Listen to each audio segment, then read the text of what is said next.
सच्ची श्रद्धा और प्रेम को अपनाकर हम जीवन में उन्नति और समृद्धि प्राप्त कर सकते हैं, और ईश्वर प्रेम को अपने जीवन का हिस्सा कैसे बनाएं? जो आपने कहा वही जीवन का हिस्सा है।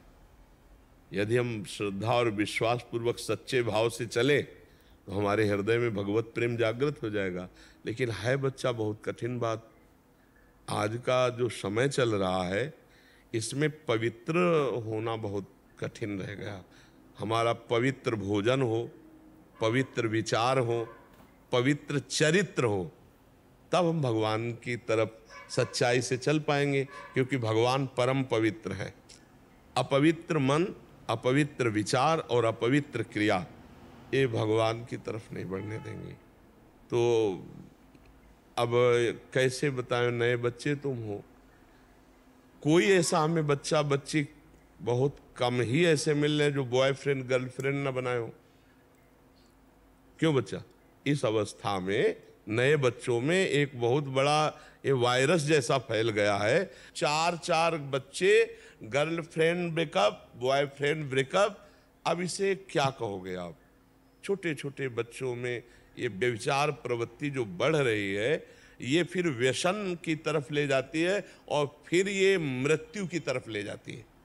ये दिशा अमृतत्व की तरफ नहीं, मृत्युर्मा अमृतोगमय की तरफ नहीं है, ये मृत्यु की तरफ ले जाती है, ये असत की तरफ ले जाती है, ये अंधकार की तरफ ले जाती है।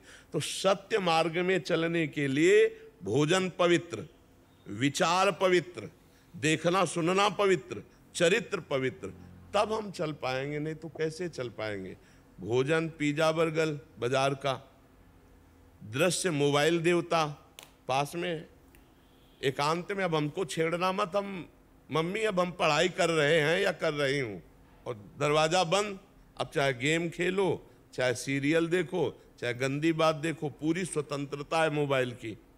इसके बाद स्कूल में जब जाओ तो वातावरण आधुनिक से आधुनिक होता चला जा रहा है, जहाँ अध्यात्म का शासन नहीं है, अध्यात्म का बिल्कुल शासन नहीं है। ऐसी पढ़ाई पढ़ाई जा रही आधुनिक, जिसमें रुपया की प्रधानता है और भोग की प्रधानता है। नहीं तो विद्या जब बढ़ती है तो विनयम ददाति, लेकिन वो नहीं दिखाई देता। विद्या बढ़ रही है, उद्दंडता बढ़ रही है। माता पिता के साथ असभ्य बर्ताव, समाज में उसकी असभ्य चेष्टाएं देखी जाती हैं। अब नए नए लड़के व्यसन ले रहे हैं, नशा कर रहे हैं।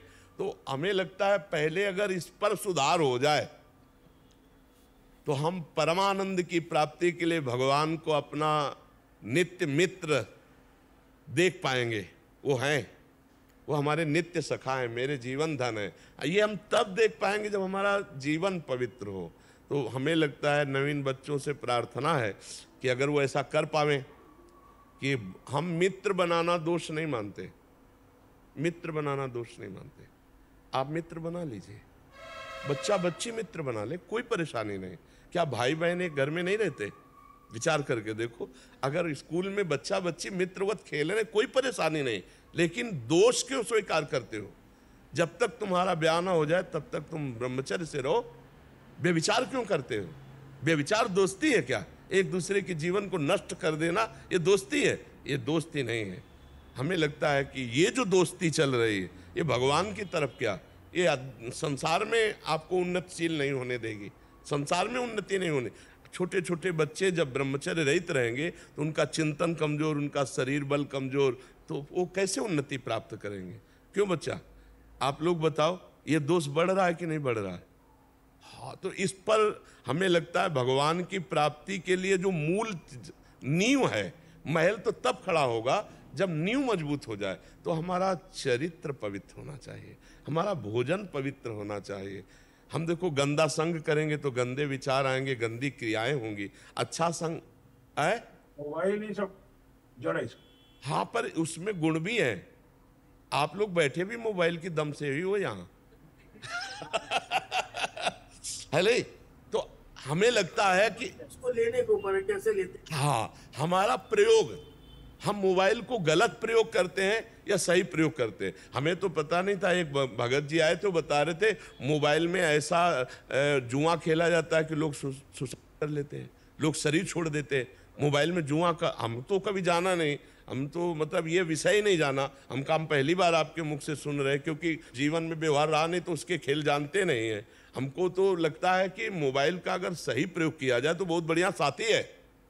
मान लो आपकी समस्या का समाधान है, आप समस्या में आप दूसरे को फोन कर सकते हैं, आप पुलिस को सूचना कर सकते हैं, आप मतलब बहुत बड़ा साथी है आपका वो। और परिचय, मान लो चिट्ठी भेजने में महीना लगते थे पुराने समय में, अरे मिनट में अमेरिका में बात करो, मिनट में अपने रिश्ते नातेदार से विदेश में बात कर लो। तो बहुत लाभप्रद भी है और हानिप्रद भी है। तो हम हानि वाली चीज को स्वीकार ना करें, जैसे गंदी बातें हैं, गेम है, ये जुआ आदि है, ये गंदी गंदी चीजें हम स्वीकार ना करें। तो मोबाइल से देखो, मोबाइल से आप सत्संग सुने हो और आप यहाँ आए हो वृंदावन, मोबाइले से आए हो और मोबाइले से हमारा परिचय हुआ है, नहीं हुआ है? तो हमें लगता है मोबाइल एकदम गाली देने लायक नहीं है।